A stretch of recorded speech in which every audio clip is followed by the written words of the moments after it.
You guys lost a lot of free agents recently, and then you guys got like Justin Evans and Nicholas Morrow. Was there something in particular you guys were looking for besides like being guys like so many injuries? But was there anything like character-wise, personality trait-wise you guys were looking to bring in? Yeah, always. You're always looking to bring in the right type of guy. You're always looking to bring in guys. We always are looking for the same thing. We're looking for football IQ, character. We're looking for people that love football, that are tough, that are competitive. Those are always traits that we're going to look for in players. And we feel like not only are these guys, and obviously talented, right? And that we feel like that these guys are talented and also have that, and we're excited to work with them and let them and having them be Eagles this year. Nick, a couple weeks working with Sean Desai, what stands out the most, and what have you learned about the player profile of the backs? That's too close, Howard. That's obviously really he's super organized, right, and has a process for everything, and I really appreciate that about him. And I see the defensive guys grinding and working really hard. He works hard. Obviously super talented as far as why we hired him in the first place with his scheme and his thought process on defense. And so just getting to see that more and more, obviously we're just getting on the same pages of my visions for the defense. Obviously I hired him to do a job, but still have to give him the visions that I have for certain situations, certain different things that I want to see out of the defense. So getting on the same page there, it's been fun doing that, and he's done a great job so far. As far as the player profile, obviously there's a lot of similarities because it's a similar defense, and that's one of the reasons. Obviously Sean was the best guy for the job, but also there wasn't going to be a lot of change as far as the base part of the defense. And obviously there's going to be slightly different things that we're going to do. So the player profile, the traits that we're worked with, and just making sure we have the right person in there. And so we did that with every candidate for all the positions that we hired, and so we knew we were going to get a top-notch person when we hired him. Is there something about what happened building the connection? What's your I had in the town that I live in, I had some of the new guys over to my house to watch the opening night of March Madness, right? And so that's the fun part about it, is building the connections, right? And even ones that are starting from scratch. And so there's different things that you do. I have to call. I haven't told anybody this yet, but I want to get a hold of Doc before, well before a game, and maybe bring them over and shoot a little bit with them. And they need to know too that I'm the best shooter on the team, on the coaching staff. And so, but that would be something that I kind of want to do. That would be fun. But just things like that. We're going to try to do as many things like that as we possibly can. Very similar to what we did when we first got here, and I think that was something we did. Now, what was different about that when we first got to Philadelphia is none of our families were here. So we were going to dinner on Fridays when we weren't going home to see our families, or we were going to Topgolf, or we were doing bowling, whatever we were doing. And so it's just doing those things again, and it's good because you do those, you want to do those things. And sometimes I think if there hasn't been any change, you feel to yourself, well, we don't need to go do this. Well, this is forcing you to go out and do those things again. So, looking forward to a playoff basketball game or something like that we'll all go to. Doc said we were going to get to the Super Bowl, so maybe we'll go see them in the NBA Finals. That's what I'll say. What happened with Denard? So we went to fill out the staff and get the new defensive coordinator. We went through a lot of different people. Denard was one of those guys that we interviewed, and because he had a lot of good ideas, he's a great football coach. At the end of the day, we both went and we obviously mutually parted ways with Denard getting a good situation, and so not that anything happened. We obviously loved our time with him, and the players feel very strongly about Denard, how good of a football coach he is. I feel how good of a football coach he is. It was just best in that way that we both parted ways there in that situation, but wish him nothing but the best. Did you offer him to stay as Yeah, I won't get into all that, but I mean, yeah, of course, you always want good coaches on your staff, and Denard is a really good coach. Is there something about the profile of a college defensive coach that appealed to you in this coaching search?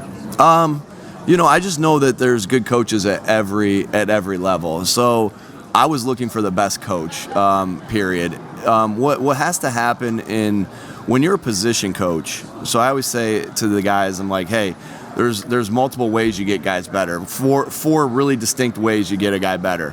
One, opportunity. The opportunities we provide to them in practice with developmental periods, things like that.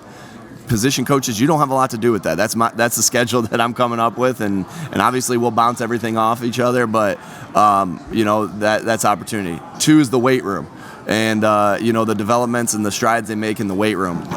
And so position coaches don't got a lot to do with that. You're there to support them and you're there to encourage them, but there's not a ton that you're doing there except for the support. That's the strength staff that we hired.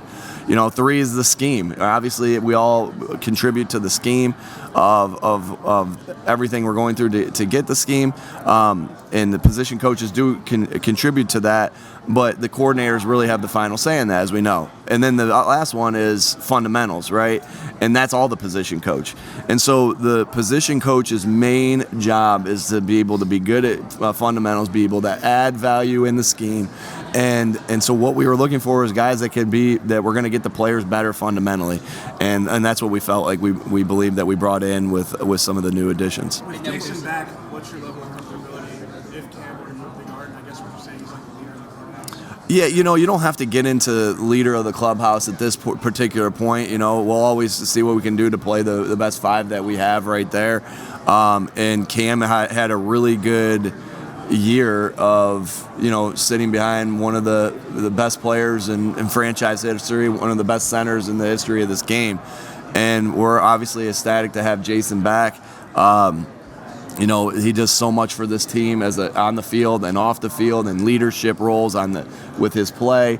Cam just will continue to learn from him, and sure, we'll see what's the best situation for Cam and for the team. But we have a lot of confidence in Cam, and we're excited that that he can play multiple positions. And so to say leader in the clubhouse at this particular point, we still have a lot of things to go through before we have to make any decisions in matter of fact. So.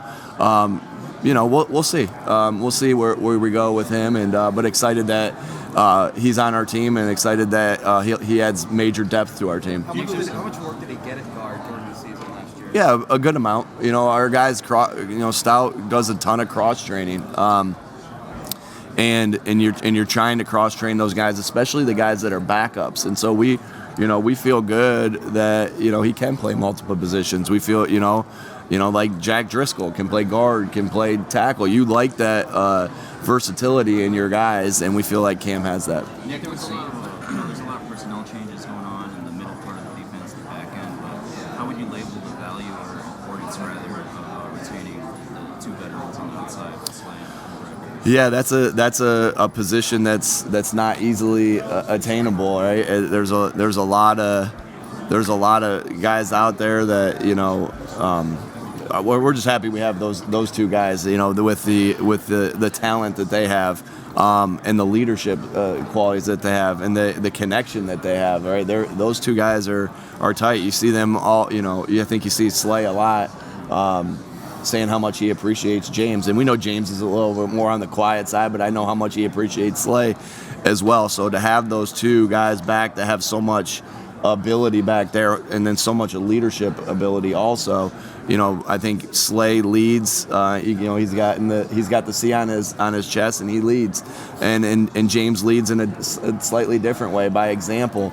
And so again, you get their style of play, and you also get their leadership. So obviously, huge to have them both back. Hey Nick, what's the origin story with Brian Johnson? How did he first get on your radar? What convinced you that he was the right guy to? Yeah, you're just looking for good coaches, no matter where you can find them. I've had a lot of success, with getting guys from the college side, and starting with a guy on the Colts staff when we when we first got to the Colts, we hired Kevin Patullo, who had just done a stint at Texas A&M, and we wanted that style of the college game. And we also had Tom Manning, who's now back with the Colts as their tight end coach, that was a college teammate of mine, who was offense coordinator at Iowa State.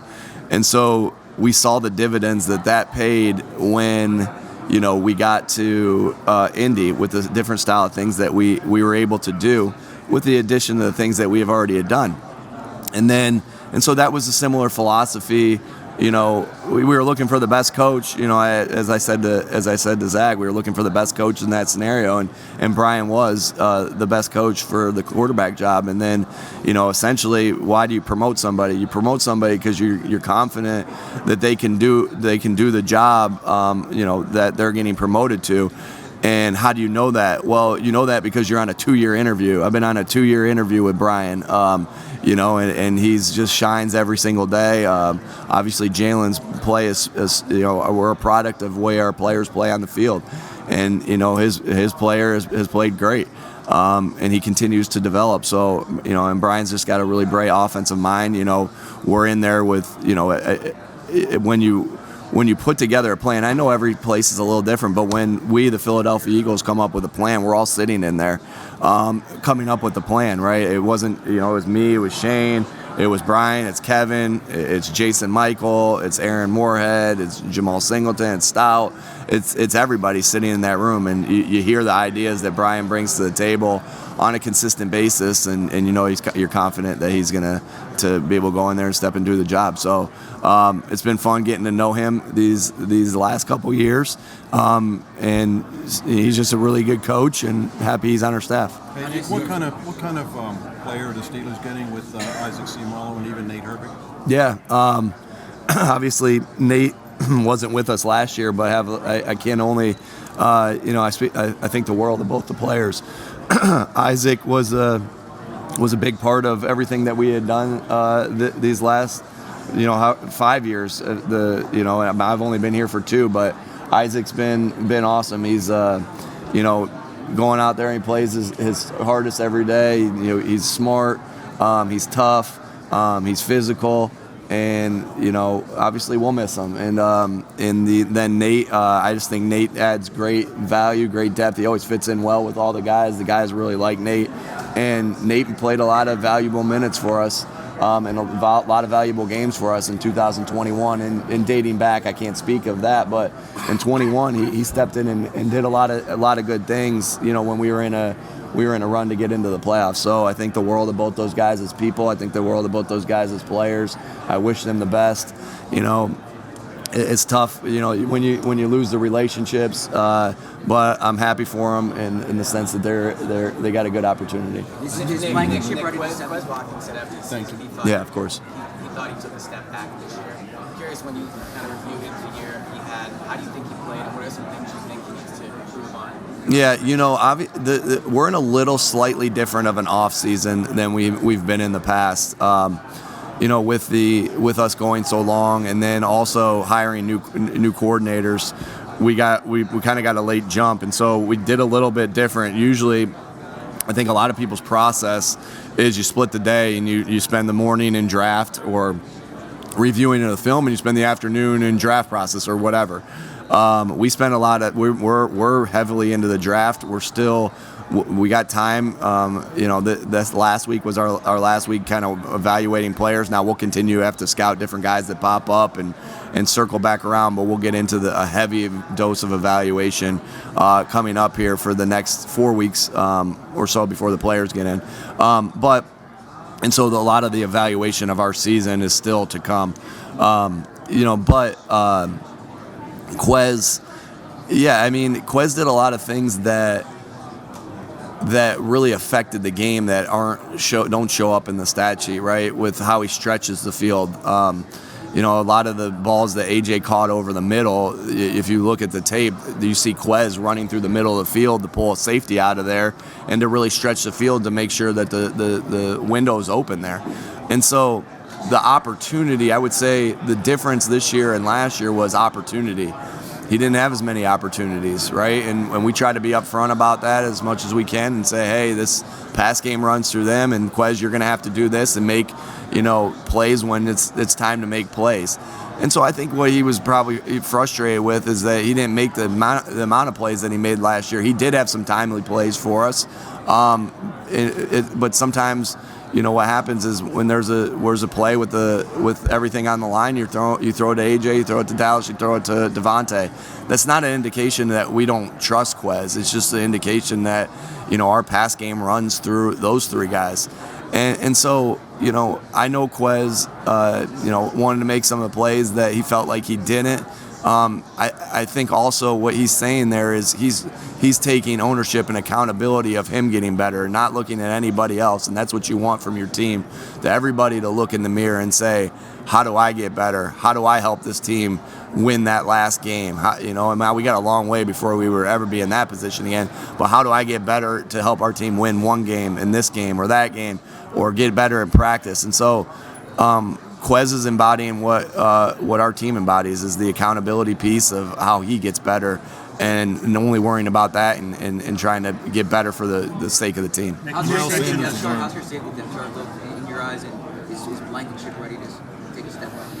Yeah, I think Reed did a nice job last year of playing a lot of meaningful plays and starting games last year, and so no doubt do we have confidence in him. We had confidence in him on a 16-4 team last year to start games, and so we have a lot of confidence that he can do the same thing this year. And that was one thing with Reed that you noticed right away, is that he was shining when those pads came on in training camp practices, that where you knew that you had to keep him around because he knew he could be really good. Gannon and Denard and DK, that they always would talk about, hey, this guy is going to be good. This guy's going to be good. So, and he played well when he was in last year. As far as the depth at safety position is coming together, right?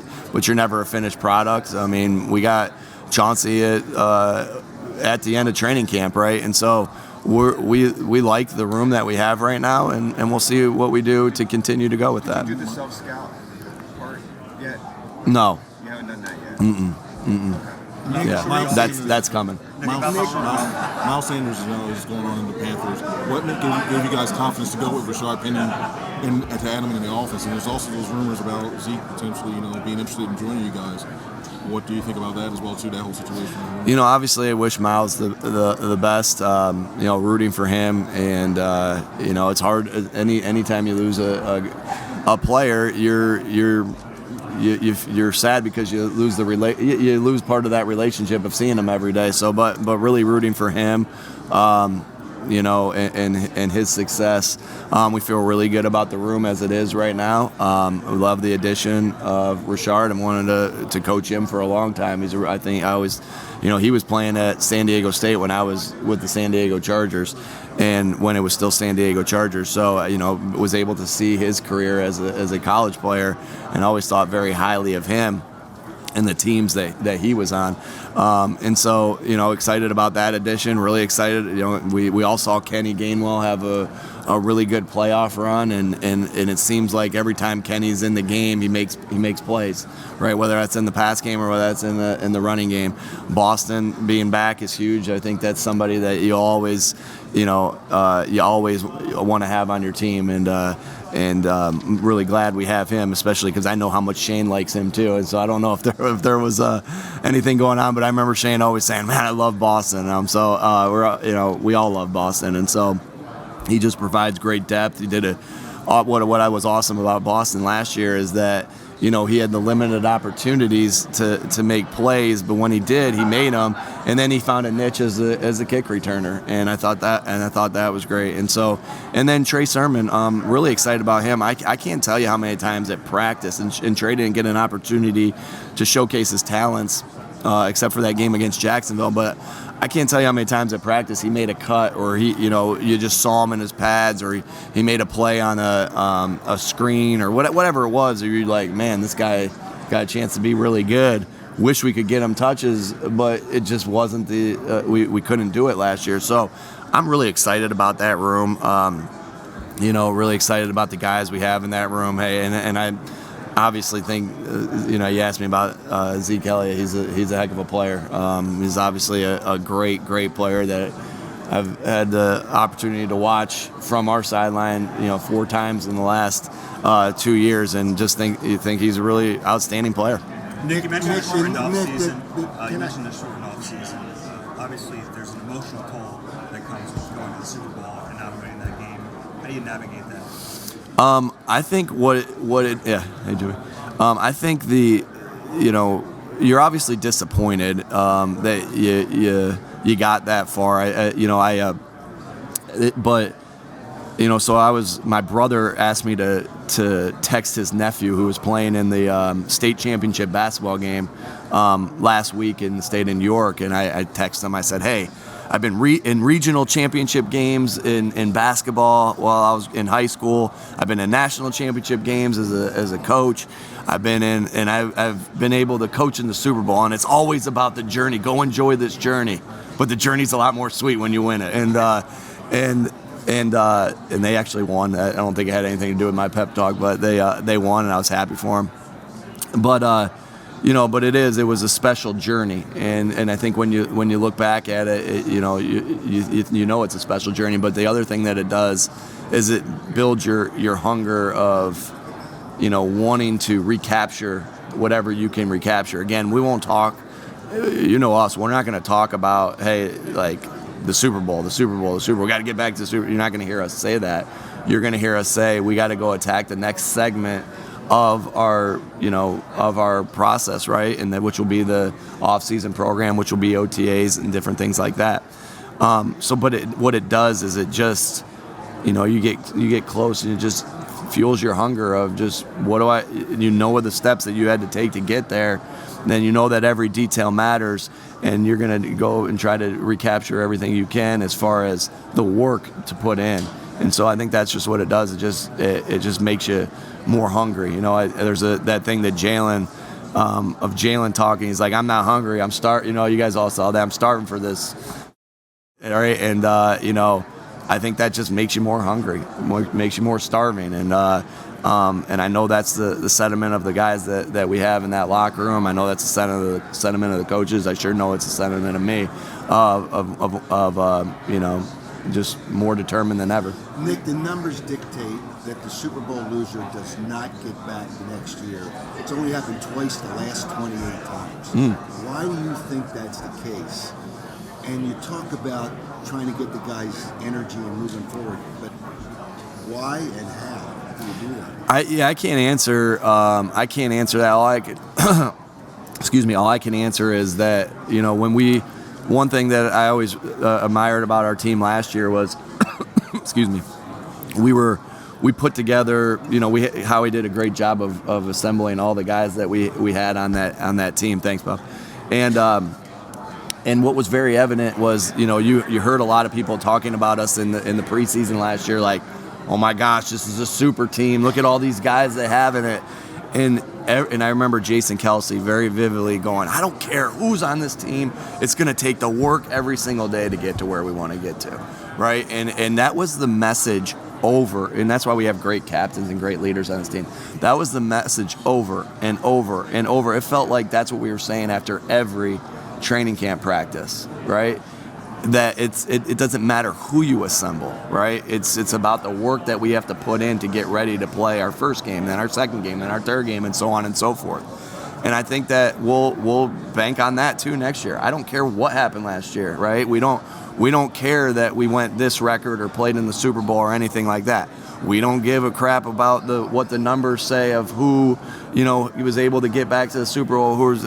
All we're going to focus on is, hey, here's what the numbers say, right? Here's what we would love to do again, but it's going to take day in, day out work. And and I know that's cliche, and I know that, but when you can set your sights narrow as far as here's what we're focused on today, it helps you stay focused on that day and continuing to build and build and build and build. I know you can't talk football with Jalen. What have you seen out of him around the facility?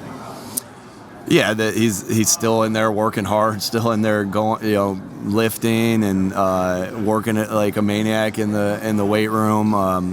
Just getting after it. Because again, people have asked me how good can Jalen Hurts be? No one knows what Jalen's ceiling can be, but I know, God willing, he can reach it because of all the factors that he has. So, he's not all of a sudden different because he's still putting in the work like you've seen him put in the work the last, couple years. We got time for two more, How folks. is he pretty open about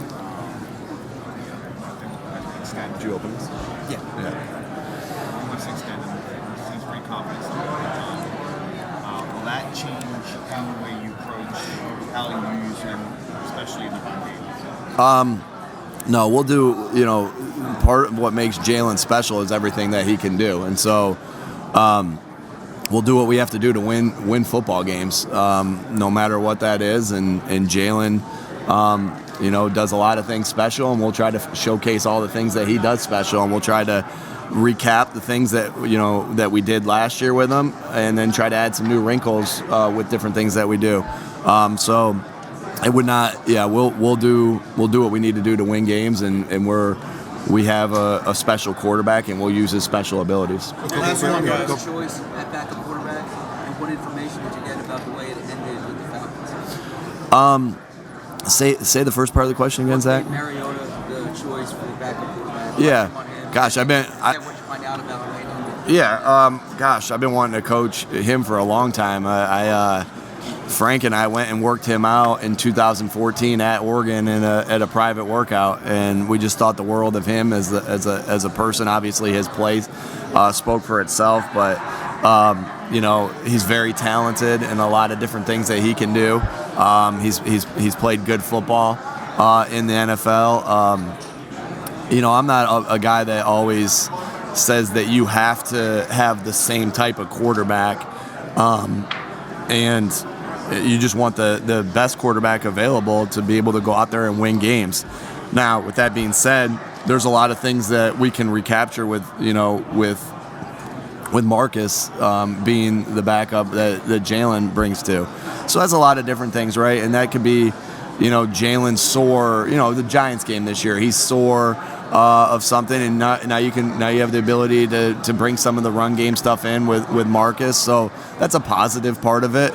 Again, I don't think that that's the main thing of what you look at for a backup. We're just happy we have Marcus that is a proven starter in this league, and with the ability that he has and the person that he is, and we're excited to have him on this team. We obviously, have, Alex Tanney played quarterback with him at Tennessee.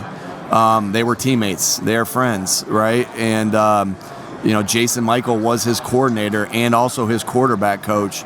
So, Kevin Patullo was on that staff in Tennessee also. So there's relationships with Marcus that, again, of course you call everybody around and talk to him about the person, but you have personal relationships that he's stepping into, because he's been on with these guys on staff. And so we were really confident in the person and the work ethic and the person that you were getting and the player that you were getting with Marcus.